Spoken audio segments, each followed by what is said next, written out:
वजीर अफजाइश मवेशियान तलसानी श्रीनिवास यादव ने 3 साल के वक्फे के बाद नुमाइश मैदान में जुमे की सुबह मछली में दमे की दवा की तकसीम का आगाज किया और इससे इस्तेफादा भी किया। तवक्के किया है कि हफ्ते की सुबह तक जारी रहेगा।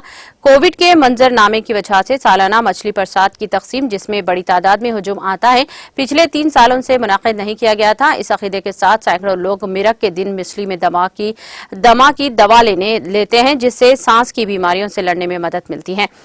पाथिनी ब्रदर्स, जो गुज़िश्ता 177 सालों से मछली में दवा की तकसीम कर रहे हैं, ने कहा कि प्रसाद की मुनासिब मिक़दार तैयार रखी गई है ताकि इस बात को यकीनी बनाया जा सके ये दवा खानदान का सख्त हिफाजती नुस्खा है और ये पीला पेस्ट है जो जिंदा मरेल मछली के मुंह के अंदर भरा जाता है। इस जिंदा मछली को फिर पानी पिए बगैर निगला जाता है। उत्तर प्रदेश, बिहार और महाराष्ट्र समेत मुख्तलिफ रियासतों से कई खानदान गुज़िश्ता 3 सालों से पंडाल पर पहुंच रहे हैं। शहर की इंतजामिया ने तकरीब की खुश असलूबी से इनेकाद के वसी इंतजाम किए हैं और इस बात को यकीनी बनाया है कि यहाँ कतार में खड़े अफराद को किसी किस्म की परेशानी का सामना न करना पड़े।